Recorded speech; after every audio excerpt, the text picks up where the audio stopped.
Anda menyaksikan Headline News pukul 10 waktu Indonesia Barat. Mahkamah Konstitusi menggelar sidang perdana perselisihan hasil pemilihan umum legislatif. Agenda sidang pertama yakni pemeriksaan pendahuluan yang dimulai hari ini hingga 12 Juli mendatang.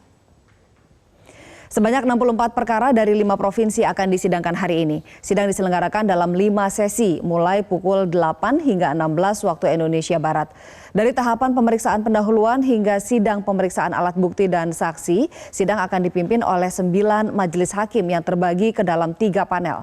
MK memiliki masa kerja 30 hari untuk menangani PHPU legislatif. Sidang pembacaan putusan dijadwalkan pada tanggal 6 hingga 9 Agustus 2019 mendatang.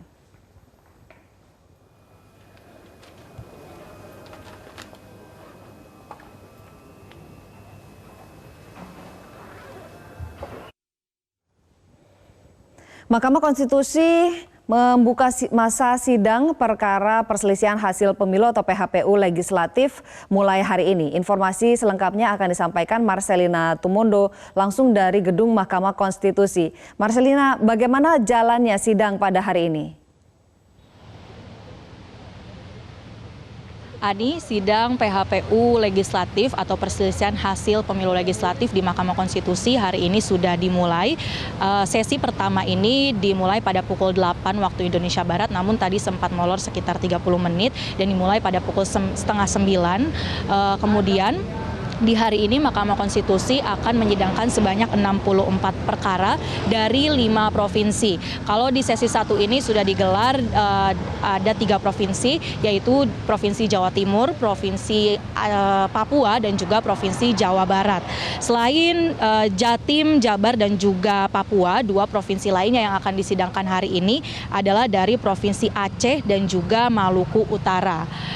Untuk pemilu legislatif yang juga disidangkan hari ini ada 3, yaitu dari DPR, DPRD Provinsi, dan juga Dewan Perwakilan Daerah atau DPD. Apabila kita berbicara tentang agenda persidangan hari ini, Mahkamah Konstitusi menggelar agenda sidang perdana itu yaitu pemeriksaan pendahuluan. Di sidang pendahuluan ini, pihak pemohon akan diberikan kesempatan untuk membacakan apa saja yang menjadi permohonannya atau petitumnya yang ia harapkan dapat dikabulkan oleh majelis hakim. Dan juga di tahap persidangan ini, majelis hakim akan menilai apakah permohonan ini sudah memenuhi syarat formil. Seperti salah satunya adalah apakah permohonan diajukan tepat waktu atau tidak melewati tenggat waktu pendaftaran permohonan ataupun perbaikan permohonan, yaitu pada tanggal 31 Mei 2019 yang lalu maksimal. Sehingga akan ada kemungkinan bahwa dari total sebanyak 260 perkara yang akan digelar dari hari ini tanggal 9 sampai tanggal 12 Juli 2019 mendatang, akan ada beberapa perkara yang mungkin tidak dilanjutkan ke tahap pemeriksaan barang bukti dan juga saksi. Secara keseluruhan, Mahkamah Konstitusi akan menyidangkan sebanyak 260 perkara PHPU legislatif untuk periode masa jabatan 2019 sampai 2024 ini. Dan 260 ini terdiri dari 250 permohonan DPR dan DPRD serta 10 DPD. 260 perkara ini sudah merupakan saringan dari sebanyak 340 permohonan yang awalnya diajukan baik oleh partai politik peserta pemilu maupun oleh perseorangan DPD, dan yang tercatat dalam buku registrasi perkara konstitusi atau BRPK adalah hanya sebanyak 260 perkara. Ani.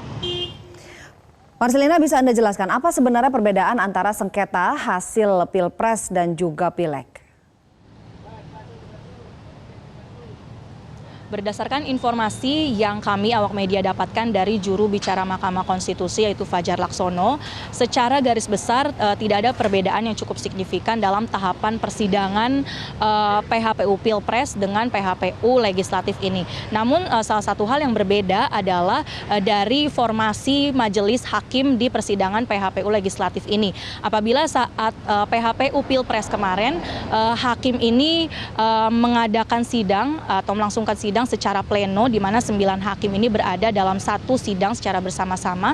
Namun di PHPU legislatif ini 9 hakim terbagi ke dalam 3 sidang panel, di mana pembagiannya adalah sebagai berikut. Panel pertama dipimpin oleh Hakim Aswanto selaku ketua, kemudian ada Saldi Isra dan ada Eni Urbaningsih dan Arif Hidayat. Kemudian di panel kedua diketuai oleh Aswanto, lalu ada Hakim Saldi Isra dan Manahan Sitompul di panel kedua. Sementara di panel 3 diketuai oleh I Dewa Gede Palguna, Suhartoyo dan juga Wahidudin. Demikian Ani. Marcelina Tumondo melaporkan langsung dari Gedung Mahkamah Konstitusi. Terima kasih.